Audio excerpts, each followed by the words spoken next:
मैं ही वो चंपारण की बेटी हूँ जिसको देखने मनीष कश्यप पीएमसीएच पहुँचे थे। मैं एक बहुत ही गंभीर बीमारी से ग्रसित हूँ। मैं अभी भी अपने पैर पे खड़ी नहीं हूँ, मैं अपने पैर पे नहीं चल पा रही हूँ और उसी से रिलेटेड मैं अपना इलाज कराने पीएमसीएच। जय हिंद साथियों, पटना पीएमसीएच में मनीष कश्यप के साथ में दुर्व्यवहार होता है। मनीष कश्यप वहां पे पहुंचते हैं एक लड़की के हेल्प के लिए, मदद करने के लिए, जो कि बहुत ही बड़ा बीमारी से ग्रसित है अभी। लेकिन मनीष कश्यप जब पहुंचते हैं अप्रोच के लिए, उसका इलाज करवाने के लिए, तो मनीष कश्यप को बेरहमी से पीटा जाता है पीएमसीएच में, जान से मारने तक की कोशिश की जाती है पीएमसीएच में। लेकिन आखिर क्यों, कौन वो लड़की है जिसके लिए मनीष कश्यप गए थे, आखिर रिश्ता क्या है, जान करके आपके पैरों तले जमी खिसक जाएंगे। और मनीष कश्यप को क्यों पीटा गया यह भी जान करके आप हैरान हो जाएंगे। अभी तक के सबसे बड़ा काला सच सुनिए, लड़की के जुबानी, जिसकी वजह से यह घटना घटा है। सुनिए। पटना गई थी। सबसे पहले मेरा 1 महीना से ही मेरा तबियत खराब चल रहा था। 1 महीना से मेरा तबियत खराब चल रहा था। उसके बाद में ऐसे अचानक से 14 तारीख की रात को मेरा पैर काम करना बंद कर दिया। मेरा पैर काम करना बंद कर दिया तो यहाँ निजी एक अस्पताल है, मैं उसी अस्पताल में गई जहाँ से मुझे बोला डंकन जाने के लिए। उसके बाद मैं डंकन हॉस्पिटल गई। डंकन हॉस्पिटल में जाने के बाद वहाँ के डॉक्टर ने काफ़ी देर जांच पड़ताल किया। जांच पड़ताल करने के बाद उन्होंने बोला कोई जीबीएस बीमारी डिटेक्ट करके और मुझे रेफर कर दिया कि जाओ तुम पटना जाओ या दिल्ली जाओ या लखनऊ जाओ। रेफर लेटर पे मुझे लिख के दे दिया। उस दिन रात तो मैं अपने घर आ गई। फिर उसके बाद में मतलब पहले से मेरा दवा चलता है मोतिहारी के डॉक्टर राजकुमार दीपक के पास से, तो मैं सोची कि कहीं उन्हीं के दवा का कोई साइड इफेक्ट होगा, तो मैंने बोला कि नहीं, मैं पहले वहीं पे जाऊंगी।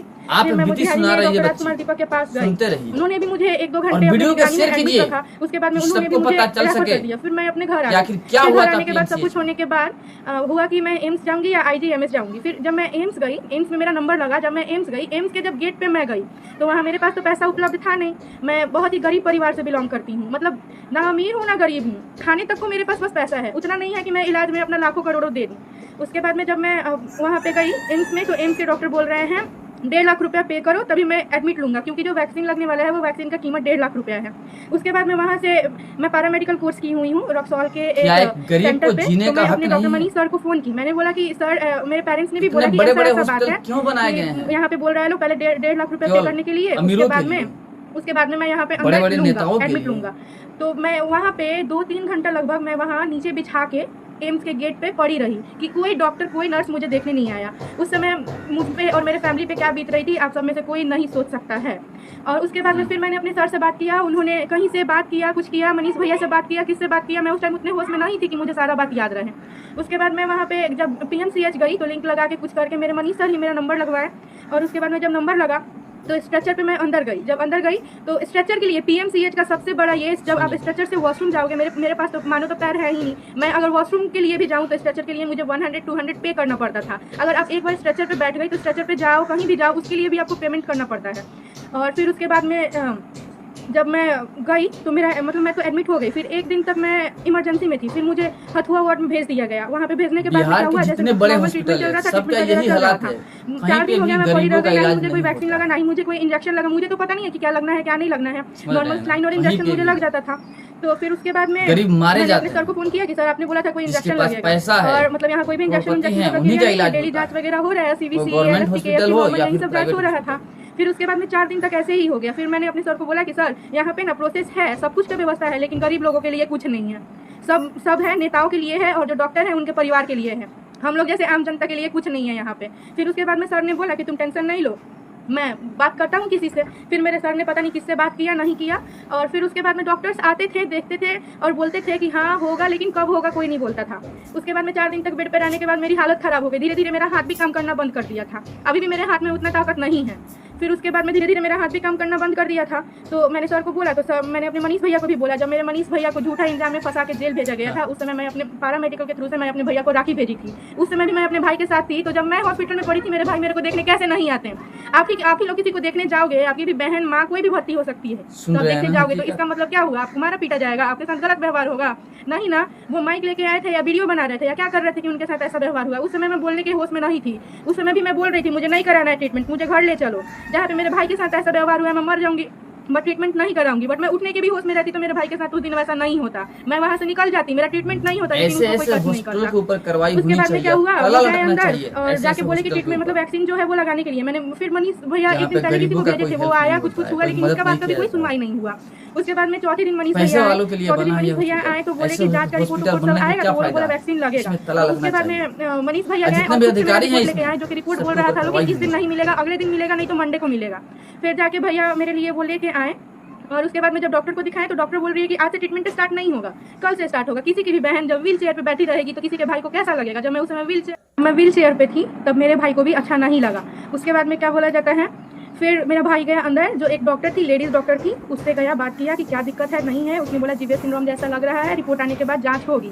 तो फिर उसके बाद में भैया ने बोला कि मैं रिपोर्ट लेके आता हूँ, फिर वो रिपोर्ट लेके आ गया। उसके बाद में जब रिपोर्ट लेके आ गया तो डॉक्टर के पास गया तो डॉक्टर बोल रही है कोई बड़ा डॉक्टर अभी हॉस्पिटल में अवेलेबल नहीं है, अभी नहीं रिपोर्ट देखा जाएगा, जब बड़े डॉक्टर आएंगे तब रिपोर्ट देखेंगे कल। तो भैया बोले कि ठीक है, आप बताइए बड़े डॉक्टर कहाँ हैं, यहाँ पे सुपरिटेंडेंट कहाँ है, मैं वहाँ पे जाऊँगा, उनसे बात करूँगा, ट्रीटमेंट आज से स्टार्ट होगा। क्योंकि डॉक्टर मुझे खुद डेली आके बोलते थे कि एक एक मिनट इसके लिए एक एक साल है, एक एक मिनट इसका केस खराब हो रहा है, आप लोग जल्दी जल्दी सब कुछ कराइए। फिर उसके बाद में जब भैया गए रिपोर्ट लेके आ गए, फिर भी वो कुछ नहीं बोली। भैया हाथ जोड़ के, मेरे भाई उससे हाथ जोड़ के बोल रहे थे कि इसका ट्रीटमेंट स्टार्ट करो। क्या उन्होंने क्या किया था, उसको क्या बोल दिया था, उसको गाली दिया था या उसको क्या किया था? उन्होंने बस बोला था कि मैं हाथ जोड़ रहा हूँ, मेरी बहन का इलाज करो, आप भी मेरी बहन जैसी हो। एक डॉक्टर है तो वो पहले एक औरत है, किसी की बहन भी होगी, उन्होंने बहन बोल दिया तो क्या ही बुरा हो गया। उसको नहीं पसंद आया वो डॉक्टर को तो वो बोल देती डायरेक्ट कि देखिए मुझे बहन आप मत लोग बोलो, मनीष बात कश्यप वहीं का पे खत्म हो सपोर्ट जाता। कीजिए, उतला के क्योंकि मनीष चिल्लाने कि मैं कश्यप किसी की अपने बहन बहन के नहीं लिए, हूँ, अपने माँ के उसी टाइम लिए, से हाथ जोड़ के वो बोल रहे थे अपने कि किसी परिजन के लिए नहीं गए थे। वो हट गए वहाँ से और PMCH वहाँ में से आवाज चले गए। उठाएं। फिर वो बोले कि मैं जाऊंगा सुपरिटेंडेंट के पास, वो गए अभी वहाँ पे चले गए। उसके बाद में वो लड़की फोन की, किसी को फोन की और 4-5 बंदे को बुलाई। मैं नहीं देखी, वो डॉक्टर के ड्रेसअप में नहीं थे, मैं उनको गुंडा ही बोलूंगी। वो 4-5 गुंडे को फोन करके बुलाई, वो लोग आए और वो लड़की लगी अपना रोने चिल्लाने, इतना जोर जोर से चिल्लाने रोने लगी वो जो डॉक्टर थी वो। और उसके बाद में 4-5 लड़के आए, आके बोल रहे हैं मनीष कश्यप की माँ का ये तो वो, मतलब दुनिया भर का गाली। फिर बोल रहा है कि मनीष कश्यप जिसको देखने आया था वो मरीज कौन था, तो बोला लो मेरा बेड नंबर 8 था, बोला बेड नंबर 8 पे।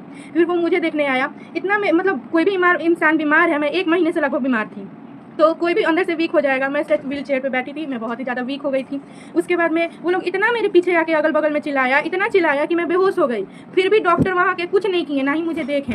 फिर भी उसके बाद में क्या हुआ कि वो आए, डॉक्टर इतना चिल्लाए कि मुझे कुछ भी समझ नहीं आ रहा था, मैं बेहोश हो गई। उसके बाद में जब मुझे होश आया तो वहाँ पे जो अगल बगल में पेशेंट थे, उसके साथ जो गार्जियन थे, वो मुझे उठा के बेड पे ले जाके रखे। उसके बाद में मेरे को ना मेरा एसपी एक गरीब लड़की के लिए गए थे जो कि काफी बड़ी बीमारी से जूझ रही है, उसके इलाज के लिए गए थे, उसके हेल्प के लिए गए थे, उसके मदद करने के लिए गए थे। जब मनीष कश्यप जेल में थे, तमिलनाडु जेल में, तब मनीष कश्यप के लिए यह लड़की राखी भेजी हुई थी। भाई बहन का रिश्ता हो गया, खून से ना सही, लेकिन भेजी हुई थी ना। लेकिन जब मनीष कश्यप को पता चलता है कि वो लड़की जेल में जो हमारे लिए राखी भेजी हुई थी वो फिलहाल हॉस्पिटल में भर्ती हुई है, अब इलाज नहीं हो रहा है, तो मनीष कश्यप वहां पे पहुंचते हैं उनका हेल्प करने के लिए, मदद करने के लिए। लेकिन क्या होता है, मनीष कश्यप को पीटा जाता है, मारा जाता है, जान तक लेने की कोशिश की जाती है। ऐसे ऐसे डॉक्टरों के ऊपर कार्रवाई होनी चाहिए और पीएमसीएच में ताला लटकना चाहिए। किस काम की है पीएमसीएच, जहां पे गरीबों का इलाज ही नहीं होता है, बड़े बड़े पूंजीपतियों का इलाज होता है, अमीर लोगों का इलाज होता है, तो फिर काहे के लिए हॉस्पिटल है? इसे बंद हो जाना चाहिए। मनीष कश्यप के साथ में अन्याय हुआ, अब इंसाफ मिलना चाहिए। बस आप लोगों की सपोर्ट चाहिए, तो वीडियो को शेयर कीजिए और अपना राय कमेंट में जरूर दीजिएगा कि पीएमसीएच जैसे जितने भी हॉस्पिटल हैं उनके साथ में क्या होना चाहिए। जय श्री राम।